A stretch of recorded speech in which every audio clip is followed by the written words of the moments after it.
अस्सलाम वालेकुम। आप देख रहे हैं के11 न्यूज़ और मैं हूं लुकमान चौहान। अच्छा, हम बात करेंगे आज आज़ाद कश्मीर पुलिस में जो एनटीएस के ज़रिए भर्तियां शुरू हैं उसमें तहरीरी इम्तिहान का जो रिज़ल्ट जो है वो अनाउंस हुआ है। उसमें पोर्शन उन्होंने बनाए, इंग्लिश का पोर्शन है, उर्दू का पोर्शन है और फिर एमसीक्यूज़ जनरल नॉलेज वगैरह के पोर्शन उन्होंने बनाए हैं और हर पोर्शन से उन्होंने 40% मार्क्स जो है लेना वो लाजमी करार दिया गया। तो इसका एक नुकसान ये हुआ है कि बहुत से उम्मीदवारान जो हैं वो 60 नंबर लेकर, 65 नंबर लेकर, बल्कि मेरी इतलात के मुताबिक 70 मार्क्स तक के भी उम्मीदवारान जो हैं वो फ़ेल हुए हैं, क्योंकि उनके बहुत से पोर्शन में उनके नंबर ज़्यादा हैं लेकिन किसी एक पोर्शन में वो 40% मार्क्स जो है वो नहीं ले सके। उनके 30% मार्क्स हैं या फिर 35 हैं, या इस तरह की उनकी सूरत हाल है। तो इस हवाले से आज हम बात करेंगे आज की इस वीडियो में। इस वीडियो का बनाने का मकसद भी यही है कि आपको मैं रीचेकिंग के हवाले से जो है ज़रूरी इन्फॉर्मेशन जो है वो आपको पहुंचा सकूं। तो आपने वीडियो मुकम्मल देखनी है और इस चैनल का भी आपने ख्याल रखना है। अच्छा, इसमें यह है कि आपने रीचेकिंग का ऑप्शन एनटीएस वालों की तरफ से ऑन है। ये 15 अक्टूबर तक ये ऑप्शन जो है ये ऑन रहेगा। आपके पास 4 से 5 दिन जो हैं ये हैं, क्योंकि उन्होंने महकमे को तहरीक भी कर दिया है बज़रिया लेटर कि जी आपने 15 अक्टूबर तक जो है वो अपनी तैयारी मुकम्मल रखनी है। 15 के बाद किसी भी दिन जो है वो हम 16 को या 17 को या 18 को, क्योंकि वो लेट नहीं करेंगे, फ़िज़िकल टेस्ट भी उन्होंने लेना है।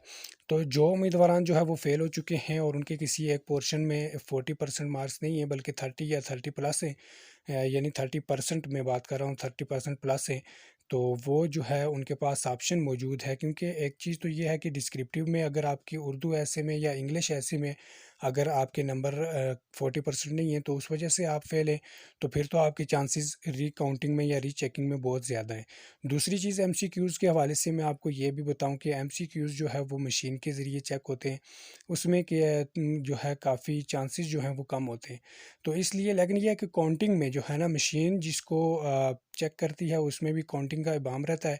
तो इस हवाले से उन्होंने ये ऑप्शन रखा हुआ है कि जी आप रीचेक करवा लें। तो रीचेक करवाने के लिए मेरा आपको ये मशवरा है कि जिन उम्मीदवारान के मार्क्स जो हैं वो किसी एक पोर्शन में 30% या 30 प्लस हैं, यानी 1 या 2 नंबर कम हैं, तो वो ज़रूर जो है रीचेक करवाएं। रीचेक का ऑप्शन भी उन्होंने बहुत ही आसान कर दिया हुआ है। इसके लिए आपने कोई वेबसाइट से फॉर्म डाउनलोड नहीं करना, प्रिंट नहीं निकलवाना, बल्कि सिंपल आपने जो है एक ईमेल करनी है। वो पूरा तरीका मैं आपको आज इस वीडियो में बता रहा हूँ। तो आपके पास दिन कम है, तो जितना जल्दी हो सके आपने ईमेल करनी है। जिन जिन लोगों के पेपर्स फेल हैं और उनके 1-2 नंबर में जो किसी पोर्शन में 1 या 2 नंबर से फेल हैं, ज़्यादा नंबरों वाले कुछ चांसेस जो हैं वो बहुत कम होते हैं, क्योंकि यहाँ पे रीकाउंटिंग होती है। तो रीकाउंटिंग में 1 या 2 नंबर वालों के चांसेस जो है वो बहुत ज़्यादा होते हैं। तो इसलिए आपने ये आखिरी ऑप्शन भी अपनाना है। तो इस ऑप्शन के लिए आपके पास वक्त है 3 या 4 दिन, क्योंकि 15 अक्टूबर से उन्होंने फ़िज़िकल टेस्ट भी लेना है। तो इस हवाले से ये वीडियो आपने मुकम्मल देखनी है। अभी मैं आपको तरीक़ाकार बताऊंगा कि आपने कैसे जो है वो अपना ईमेल लिखना है और उसमें क्या-क्या लिखना है और फिर वो कौन से ईमेल एड्रेस पे आपने उसको सेंड करना है। अच्छा, आपने करना क्या है, सिंपली अपने मोबाइल में से जीमेल के ऑप्शन में जाना है। जीमेल के ऑप्शन में जाने के बाद आपने जो है ईमेल जो है वो कंपोज़ करनी है।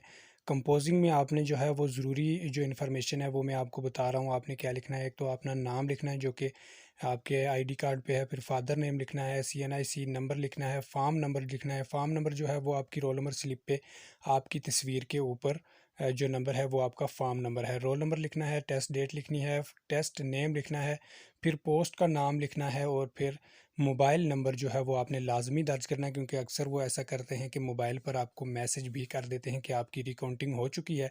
और अगर आपके नंबर्स में जो है किसी किस्म का इख्तलाफ होता है, कोई ऊपर नीचे होती है, तो फिर वो आपको मैसेज भी कर सकते हैं। तो ये चीज़ें आपने लाजमी उसमें लिखनी है ईमेल में। और ये लिखने के बाद आपने ये करना है कि आपको ये जो ईमेल एड्रेस जो आपकी स्क्रीन पर मैं बता रहा हूँ, KOUERY@NTS.ORG.PK, ये एड्रेस जो है ये वहाँ पे लिखना है। आपने लिखकर इंतज़ार करना है। फिर इसका बाकायदा आपको ईमेल आईडी सामने आएगी, उसको आपने क्लिक करना है। उसके बाद आपने ईमेल का जो टाइटल है उस पे ये लिखना है कि एप्लीकेशन फॉर रीचेकिंग। ये लिखने के बाद आपने जो अटैच फ़ाइल करनी है जो सबसे ज़रूरी है, उसमें आपने अपनी रोल नंबर स्लिप की जो तस्वीर है वो आपने अटैच करनी है फ़ाइल में। फिर आपका जो फ़ोटो है, कोई भी फ्रेश फ़ोटो, ये नहीं ज़रूरी कि आपने जो फ़ॉर्म के साथ लगाया था वही फ़ोटो लगाना है, कोई भी फ़ोटो आपका हो सकता है, वो आपने उसमें लगाना है। ये जस्ट फ़ॉर्मेलिटी है लेकिन करनी आपने ज़रूरी है। उसके अलावा आपने जो ₹600 फ़ीस जमा करवाई थी, उसकी जो ओरिजिनल डिपॉज़िट स्लिप आपके पास मौजूद है, उसकी तस्वीर भी आपने लेनी है और उसको आपने ईमेल में अटैच फ़ाइल में करना है। ये सब करने के बाद आपने इस दिए गए वेबसाइट जो है, इस पे आपने उसको सेंड कर देना है। सेंड करने के बाद आपको 1 या 2 मिनट में आपको उनका रिप्लाई भी आ जाएगा और रिप्लाई में आप पढ़ लीजिएगा। वो आपको ये कहते हैं कि आपने वेबसाइट को अगले 2 दिन तक आपने मुकम्मल विज़िट करते रहना है। अगर आपके नंबरों में कोई इख्तलाफ होता है, ऊपर-नीचे होता है, तो फिर उसकी इत्तला आपको बज़रिया नंबर भी आ सकती है और नंबर पे अगर ना आए, तो फिर आपने उनकी वेबसाइट पे जो है मुकम्मल विज़िट करते रहना है, क्योंकि उस पे उसकी जो है वो इन्फॉर्मेशन मुकम्मल आपको देंगे।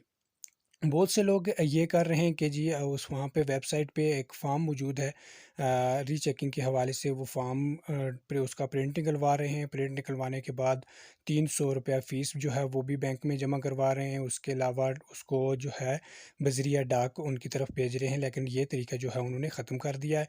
तो ये ओरिजिनल तरीका जो मैंने आपको बता दिया है, ऑफ़िशियल जो है उनका यही तरीका है। इस तरीक़ा कार के मुताबिक आप जितना जल्दी हो सके इसको क्लियर कर लें। और ये जो तरीका है, इस तरीके कार के तहत आपने रीचेकिंग की एप्लीकेशन करनी है। इसके लिए आपके पास 4 दिन मौजूद हैं, यानी 15 अक्टूबर को जो है वो उन्होंने या तो इस रीचेकिंग का रिज़ल्ट अनाउंस कर देंगे या फिर आपको इन्फॉर्मेशन दे देंगे, क्योंकि 16, 17 या 18 इन 3 दिनों में उन्होंने जो है वो फ़िज़िकल टेस्ट भी लेने हैं।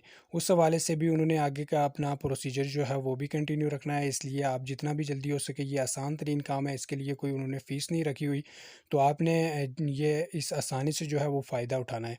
तो ये मैं एक मरतबा फिर आपको ये बताऊँ कि ये उन लोगों के लिए मैं कह रहा हूँ रीचेकिंग के लिए, कि जिनके 1 या 2 नंबर किसी भी पोर्शन में कम है और उनके अच्छे खासे नंबर जो है मजमूई तौर पर बन रहे हैं, तो उनको लाज़मी तौर पर ये ईमेल करना चाहिए और ये ऑप्शन जो है ये आज़माना चाहिए। तो इसके लिए आपने लाज़मी तौर पर ये ईमेल जिस जो तरीक़ाकार आपको बताया गया है, इसमें जो नेसेसरी इन्फॉर्मेशन है ये भी आपने ऐड करनी है और मुकम्मल अपना ईमेल जो है वो एक मरतबा उनको सेंड करना है, ताकि वो आपको जवाब देंगे। उस जवाब के साथ ही जो है वो आगे जो है एग्ज़ाम जो है उनका डिपार्टमेंट, उनको आपका ईमेल जो है वो ट्रांसफ़र करने के बाद आपको उसका जवाब देते हैं। तो बार-बार ईमेल करने की ज़रूरत नहीं है, सिर्फ़ एक ही मरतबा ईमेल मुकम्मल तौर पर फ़िल करें दिए गए तरीके के मुताबिक और इसी एड्रेस पे जो आपको मैंने query@nts.org.pk पे आपने सेंड करनी है। तो अपना रखिएगा बहुत सारा ख़्याल और इस चैनल का भी। अल्लाह हाफ़िज़।